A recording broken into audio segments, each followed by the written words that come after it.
JP Nadda के आवास BJP group कुम की बैठक हुई है। तो रात करीब 8 बजे राजस्थान कोर ग्रुप की ये बैठक होनी है। ये आपको बड़ी जानकारी दे दें, जो बचे हुए उम्मीदवारों के नाम हैं उन पे चर्चा होगी, किसको टिकट दिया जाना चाहिए किसको नहीं, तो ये चर्चा होगी 8 बजे। ये बड़ी खबर आपको बता रहे हैं, प्रहलाद जोशी के घर पर बीजेपी की बैठक में मंथन हुआ। तो ये बड़ी खबर आपको इस वक्त की बता रहे हैं, जहां पर बचे हुए 76 उम्मीदवारों के नामों पर चर्चा होगी। प्रहलाद जोशी के घर पर बीजेपी की बैठक में इससे पहले मंथन हुआ। जो भी शेष सीटें बाकी हैं उनको लेकर मंथन किया गया और अब 8 बजे कोर ग्रुप की बैठक होने वाली है। तो लगातार चुनाव नजदीक हैं और बीजेपी की तीसरी अगर हम सूची की बात करते हैं तो वो भी उसका भी काउंटडाउन शुरू हो गया है। जल्द बीजेपी की तीसरी सूची आ सकती है। तीसरी सूची बीजेपी जल्द जारी कर सकती है, ये आपको बड़ी खबर बता रहे हैं। बचे हुए 76 उम्मीदवारों के नामों की घोषणा बीजेपी कर सकती है।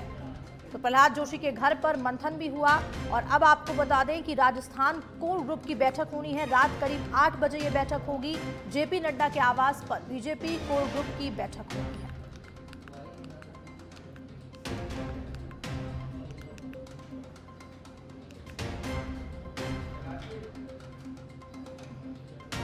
तो ये बड़ी खबर आपको बता रहे हैं इस वक्त की अब काउंटडाउन शुरू हो चुका है बीजेपी की तीसरी सूची का। तो कभी भी जल्द ही अब बीजेपी की तीसरी सूची आ सकती है। 76 उम्मीदवारों के नामों पर चर्चा होगी, ये बड़ी जानकारी आपको दे रहे हैं।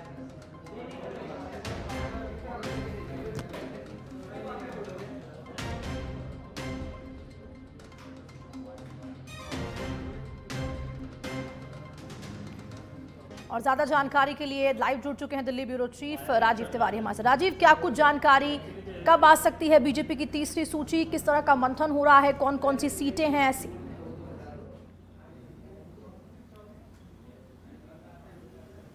देखिए, बीजेपी की जो तीसरी लिस्ट है वह कल केंद्रीय चुनाव समिति की बैठक होगी शाम को। उस बैठक के बाद ही जारी की जाएगी। लेकिन अगर आज की बात की जाए तो आज एक दौर की बैठक जो है राजस्थान चुनाव प्रभारी प्रहलाद जोशी के घर पे हो चुकी है।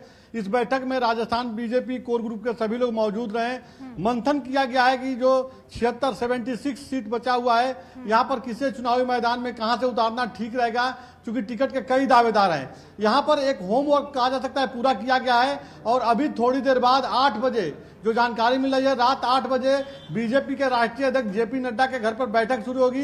यह राजस्थान बीजेपी कोर ग्रुप की बैठक होगी और इस बैठक में लगभग वो जो सभी नाम फाइनल किए गए हैं, होमवर्क किए गए हैं प्रहलाद जोशी के घर पे, उसको लेकर के चर्चा की जाएगी। आज रात ये बैठक चलेगी और इस बैठक में वो सारे नाम कहा जा सकता है लिस्टेड कर लिए जाएंगे, सारे नामों का पैनल बन जाएगा और उन नामों को लेकर कल केंद्रीय चुनाव समिति की बैठक में सभी लोग पहुंचेंगे। शाम को जो होगी वहां पे प्रधानमंत्री नरेंद्र मोदी भी मौजूद रहेंगे और कल आखिरी मुहर लगेगी इन नामों पर, क्योंकि भारतीय जनता पार्टी का मानना है कि नामांकन प्रक्रिया राजस्थान में शुरू हो गई है, समय बहुत कम है, 6 तारीख तक नामांकन करना है, लिहाजा जल्द से जल्द नामों का ऐलान कर देना ठीक रहेगा। तो माना जा रहा है कि जो बचे हुए नाम है सभी नामों पर मुहर कल सीईसी की बैठक में लग जाएगी। एक जानकारी और मिल रही है कि पार्टी हाईकमान ने जो है आज सुबह जो है 5 से 6 सांसदों को फोन करके उनसे चर्चा किया है कि आपको चुनावी मैदान में जाना है, जिसमें सामने नाम जो आ रहा है उसमें प्रदेश अध्यक्ष सीपी जोशी का भी नाम सामने आ रहा है, केंद्रीय राज्य मंत्री कैलाश चौधरी का नाम सामने आ रहा है, भरतपुर से सांसद रंजीता कोहली का नाम सामने आ रहा है और 2-3 सांसद हैं जिनसे बात हुई है। तो ऐसे में कि कौन कौन से लोग चुनाव लड़ने का मंशा बना रहे हैं, क्योंकि पार्टी की तरफ से कहा जा रहा है कि अगर आप लोग चुनावी मैदान में जाएंगे तो सिर्फ अपनी सीट नहीं बल्कि जो बगल की सीट है उस पर भी आपका प्रभाव रहेगा, वहां पे जीत सुनिश्चित हो जाएगी। तो इस बार भी जो सूत्रों से जो जानकारी मिल रही है कि इस बार जो तीसरी लिस्ट आएगी उसमें 5 सांसदों का नाम सामने आ सकता है। जी बिल्कुल राजीव, तो ऐसी अब कौन सी जो सीटें बची हैं जिन पे पेच अटका हुआ है, क्योंकि देखिए 76 सीटें बाकी हैं, ज़्यादा कोई बड़ा आंकड़ा नहीं है, क्योंकि पहले ही जो सूची जारी की थी, 2 सूचियां जारी कर दी हैं, उसमें 41 पहली सूची में और 83 कैंडिडेट्स के नाम दूसरी सूची में जारी कर दिए थे। तो अब कहाँ पेच अटका हुआ है, क्योंकि देखिए जब 2 सूचियां आई थी तो उसके बाद विरोध भी देखा गया था।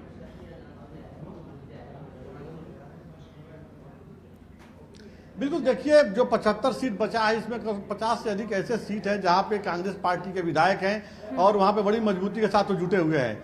ऐसे में भारतीय जनता पार्टी ये एक तरह से टैली कर रही है कि जो कांग्रेस का सिटिंग विधायक है उसके सामने किसे चुनावी मैदान में उतारना ठीक रहेगा। और उतारने पे जीत सुनिश्चित कर पाते हैं कि नहीं कर पाते हैं, इसी को लेकर लगातार मंथन चल रही है। जयपुर में भी एक दौर की बैठक हुई थी, तमाम टिकट के दावेदारों के नाम पर चर्चा की गई, लेकिन वहां पर सब कुछ सही नहीं बन पाया बैठक में। लिहाजा आज एक दौर की बैठक हुई है प्रहलाद जोशी के घर पे, और अब जो है फाइनल बैठक जो है कोर ग्रुप की जो बैठक है यह बीजेपी के राष्ट्रीय अध्यक्ष जेपी नड्डा के घर पे होगी। और इस बैठक में सभी जो है 76 जो सीट बचे हुए हैं उनपे उम्मीदवारों के नाम तय कर लिए जाएंगे, और कल सीसी की बैठक में फाइनल मुहर लगेगी।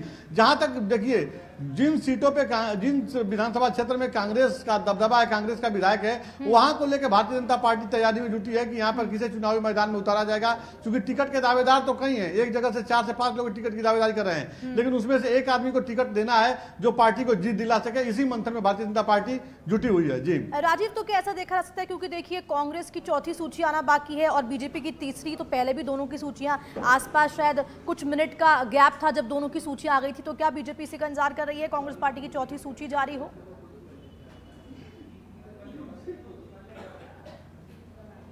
बिल्कुल, देखिए राजनीति में जो रणनीतिकार होते हैं वो हर कदम जो है फूक फूक के चलते हैं, क्योंकि चुनाव है और सभी लोगों को चुनाव जीतना है। लिहाजा इस बात से इनकार नहीं किया जा सकता है कि जो उम्मीदवारों का चयन किया जा रहा है या इंतजार किया जा रहा है बिल्कुल सही है।